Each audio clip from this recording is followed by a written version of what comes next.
Aujourd'hui, on se retrouve pour la première vidéo YouTube sur ma chaîne.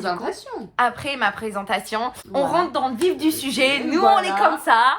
On y va, on est prête. On a tout ce qu'il faut pour faire une bonne on a pris des renseignements comme d'habitude. On ne change pas les mauvaises habitudes. Je suis super contente de vous retrouver aujourd'hui. Franchement, ça va être une vidéo épique comme on les aime. Surtout que c'est un sujet qui nous touche particulièrement. Moi, par exemple, je le vis. Oui. Tous les jours. On le vit tous les jours et je pense un peu toutes les femmes. Exactement. Donc le sujet aujourd'hui sont les femmes et ses inquiétudes. Un peu vaste comme sujet parce que bon, il y a pas mal de choses à dire. Voilà, on peut le dire, il y a quand même pas mal de choses à raconter là-dessus. Et on a quand même sélectionné trois axes. Voilà, à propos de ce sujet. Donc le sentiment d'insécurité chez les femmes qui est omniprésent. Très clairement. Faut dire tous les jours, à toute heure. Voilà. On a sélectionné quand même quelque chose de très précis dans ce sentiment d'insécurité. C'est nous, les femmes, qui sont confrontées quelquefois à rentrer tard du travail ou à passer le soir dans des rues un petit peu étroites. Voilà. On pense à ce qui s'est passé à l'histoire avec Victorine récemment. C'est, je pense, l'histoire qui a été la plus médiatisée et la plus récente. Elle rentrait tout simplement d'une journée shopping. Voilà, c'était d'une journée shopping, c'est vrai. Et le pire lui est arrivé, malheureusement. Voilà, malheureusement. Les femmes, en général, se sentent plus autorisées à fréquenter certains espaces et ont l'impression que leur présence est moins légitime ou peut-être moins autorisée que dans d'autres endroits, forcément.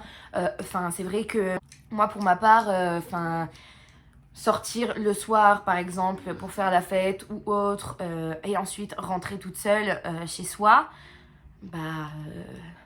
t'es pas tranquille, hein. T'es vraiment pas tranquille. Hein. Pareil pour moi, en période d'hiver, il fait nuit vachement tôt, donc à 17h30. Et quand je finis à 20h30, heureusement il y a de l'éclairage, je prends le tramway, le tram et tout ça. Mais t'as toujours cette crainte, parce qu'en plus quand tu prends le tram à 20h30, vu qu'il y a le couvre-feu, toi t'as une autorisation, donc ça veut dire qu'il y a très peu de gens dans le tram, donc s'il t'arrive quelque chose, t'es un peu face à toi-même, très clairement. On n'est pas rassuré. Selon certains criminologues, en fait, les femmes ont à l'esprit qu'elles risquent de se faire agresser après une certaine heure lorsqu'elles déambulent dans des espaces publics. Comme je disais tout à l'heure, en fin de compte, la journée, il y a beaucoup moins de femmes qui sont inquiètes. Parce que il y a plus de monde, la journée, il y a plus jour. De monde.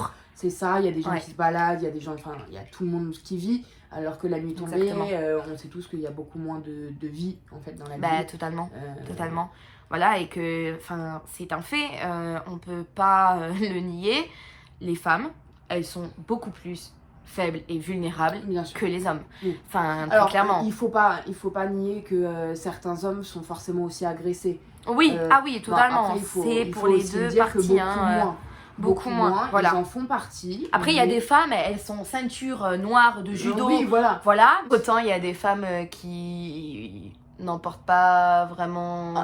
qui portent pas vraiment d'importance à ça. D'autres femmes sont plus inquiètes que d'autres en fin de compte. Exactement pareil pour les hommes. Parce que c'est vrai qu'il y a aussi des hommes qui subissent des violences le soir, qui sont agressés, qui sont rackettés, ça faut pas le nier aussi, il n'y a pas que les femmes. Même si il y a quand même je pense qu'il y a quand même un énorme sujet autour des femmes et du sexisme, tu vois ce que je veux te dire. Bien sûr. C'est bien de dénoncer quelque chose, parce que oui, c'est vrai que on est beaucoup plus susceptible de se faire agresser et de subir des violences dans la rue après une certaine heure, dans une rue, on y passe tous les jours et il suffit d'une fois. Je me dis toujours, si ça arrive aux autres, ça peut très bien t'arriver à toi, malheureusement. Malheureusement, c'est... Donc, il faut toujours garder des précautions.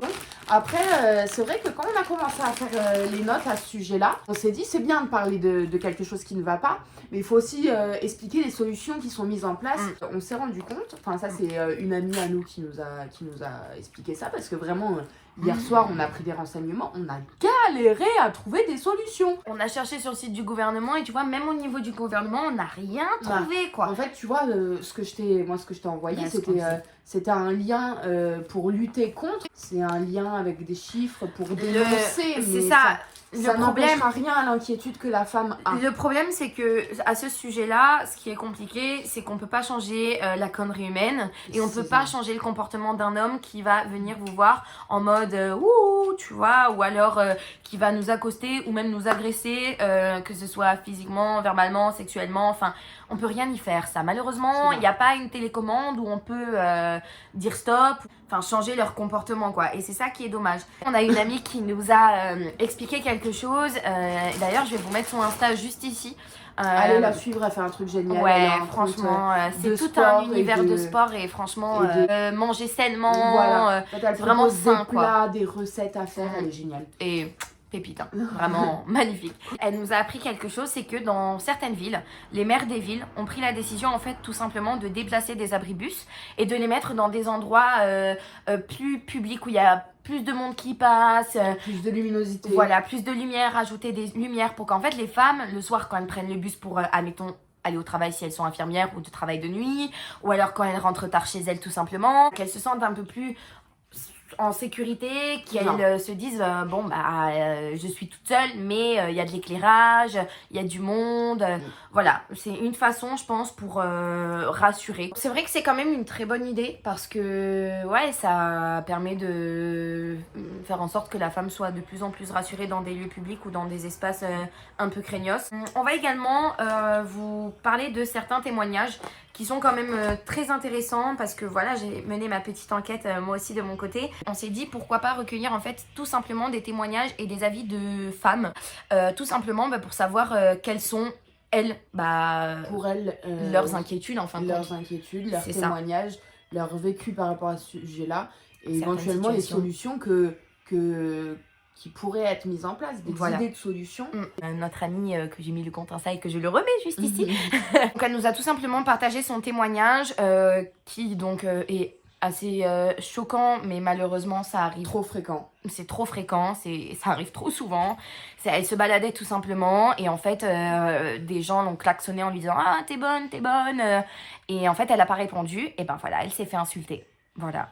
Un exemple tout con. Voilà, et en fait, comme elle m'a dit en vocal, c'est que malheureusement, il n'y a pas de solution miracle à ça.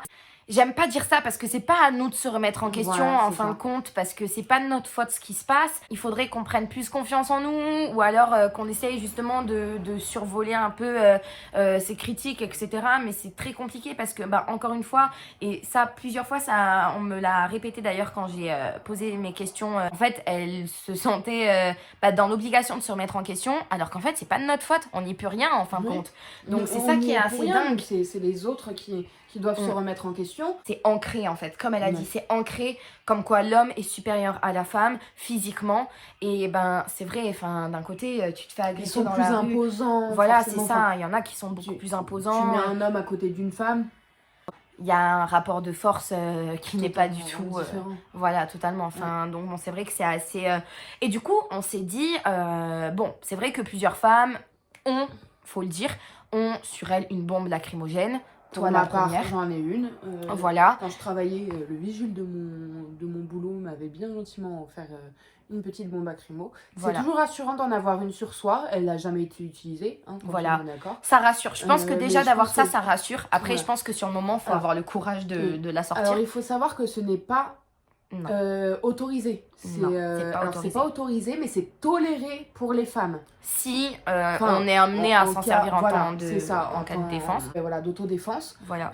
On peut l'utiliser, c'est toléré chez les femmes, mais c'est pas accepté. Voilà, c'est interdit en fait d'en avoir une. C'est une arme blanche, hein. Oui, faut dire ce qui est.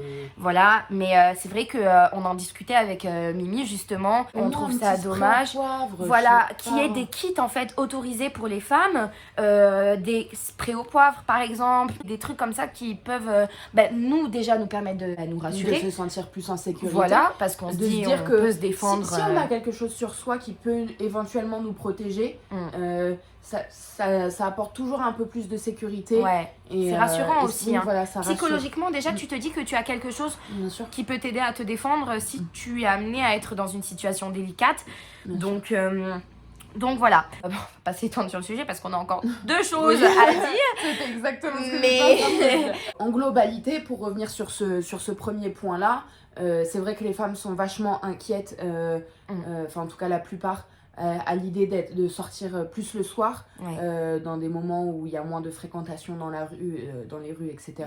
Mais que du coup, deux solutions qu'on peut trouver. La solution qui a été mise en place par les maires, donc les Voilà. abribus, changer Ça, c'est super. d'endroit, dans des endroits plus lumineux, Fréquenter. plus fréquentés, etc. Et aussi, bon, celle-là n'est pas mise en place malheureusement, mais éventuellement vendre des petits sprays au poivre, quelque chose Voilà. qui peut te protéger un minimum, tu vois. Bon, après, vous pouvez vous l'acheter vous-même, hein, je sais pas où est-ce que ça Voilà. s'achète, des trucs comme ça. Mais c'est vrai Mais que... c'est vrai que ça peut toujours rassurer. On voulait aborder un second point assez important et qui fait partie de nos inquiétudes, c'est la tenue vestimentaire. Évidemment, un sujet...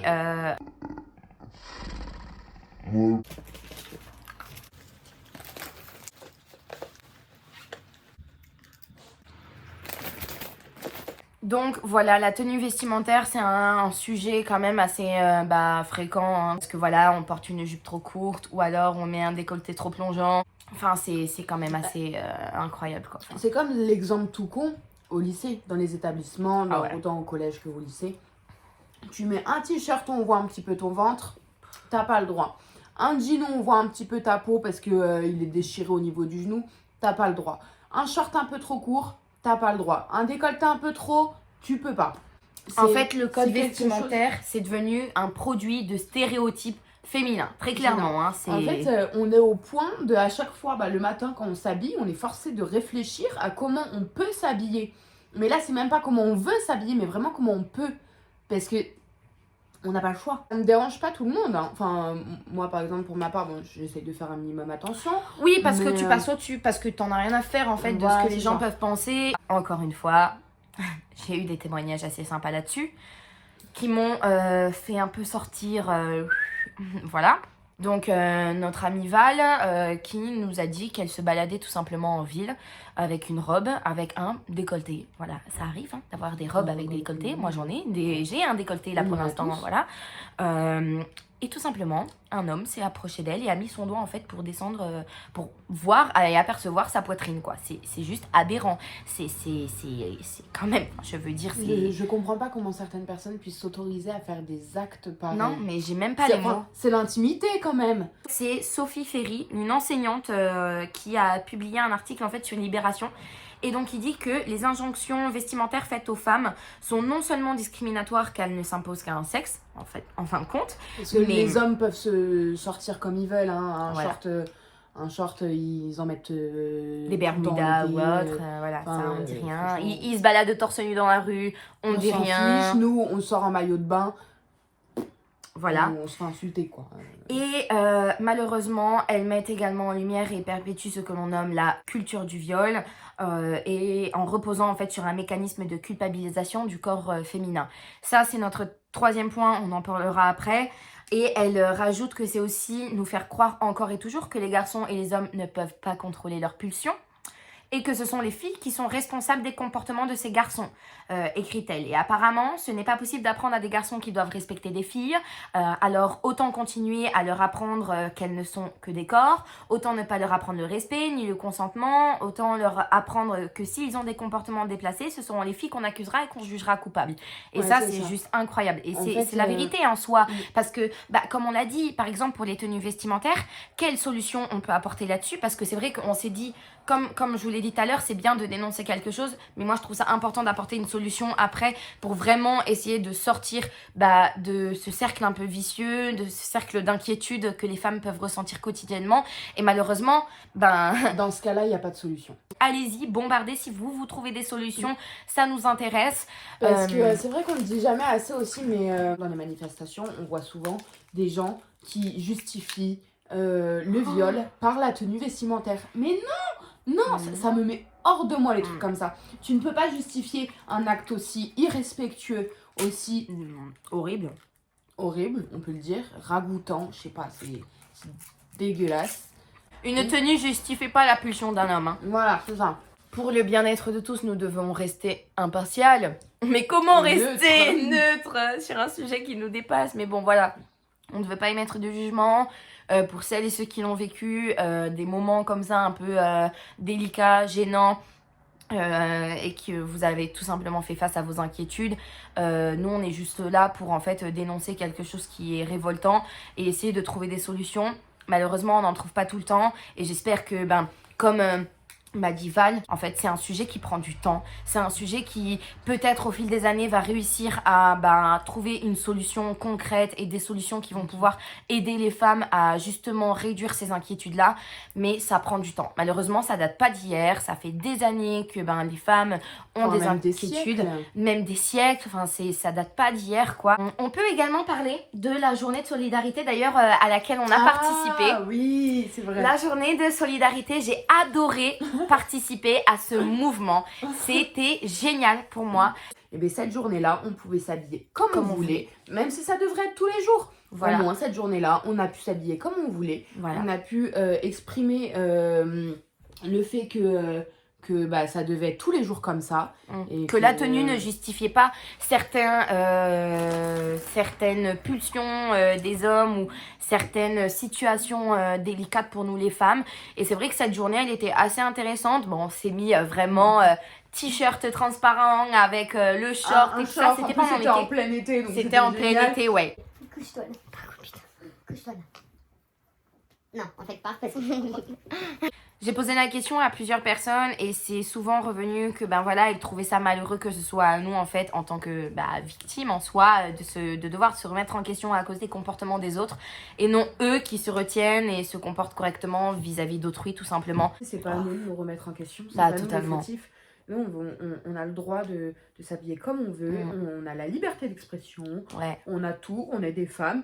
Voilà. On est même puissantes dans le monde parce que c'est nous qui apportons la vie. Girl power. Le troisième sujet qu'on va... Et non pas des moindres. aborder. Tu kiffes ce mot, hein? Ça fait genre t'es intelligente et tout. C'est tout simplement une inquiétude que les femmes ont. Moi personnellement, je ressens aussi cette inquiétude. On l'a tout un petit peu. Et franchement, on parle sans tabou. Hein. Cette chaîne, c'est sans tabou. On parle de tout, on va parler de tout. La troisième inquiétude, c'est le poids. Évidemment, le poids chez les femmes. Voilà, ne pas rentrer dans des cases en fait de la société où on doit faire un certain poids. Les photos qu'on peut voir sur les réseaux sociaux, ce n'est pas la réalité. Non. Photoshop, ça existe, hein. Ouais.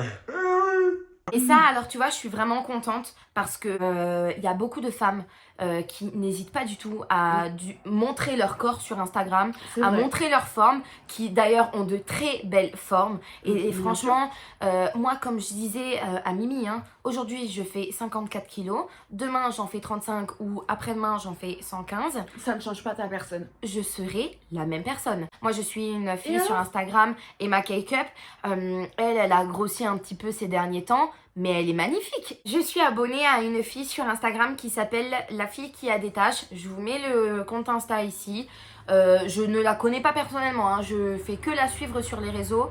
Et en fait, elle est magnifique. Elle est trop belle, cette femme. Elle respire le bonheur. Elle est trop belle. Elle s'assume totalement. Voilà. Elle a des formes, elle a des taches aussi sur le corps, en fait. Je sais pas trop à quoi c'est dû parce que ça fait pas si longtemps que ça que je la suis. Mais en tout cas, elle est magnifique et elle le montre et c'est tellement beau de la façon dont elle le montre, c'est juste incroyable en fait. Et il faut pas oublier que chaque corps est différent. Voilà. Le poids ne fait pas la personne. Oui, voilà, c'est ça, la personne. Que ce soit au travail, à l'école, dans les services publics, dans les espaces publics et même à la maison. Les préjugés à l'égard du poids, en fait, ils restent quand même très tenaces. C'est-à-dire que, ça revient souvent sur le tapis. En fait, on vit pour nous, pas pour les autres. Et en fait, cette phrase, je trouve qu'elle est valable pour les trois sujets, en fin de compte. Ouais. C'est ton regard à toi-même. Tu es magnifique dans tous les cas. Le nombre ne te dénifie pas. Finis pas. Le nombre ne te définit pas. Bien sûr.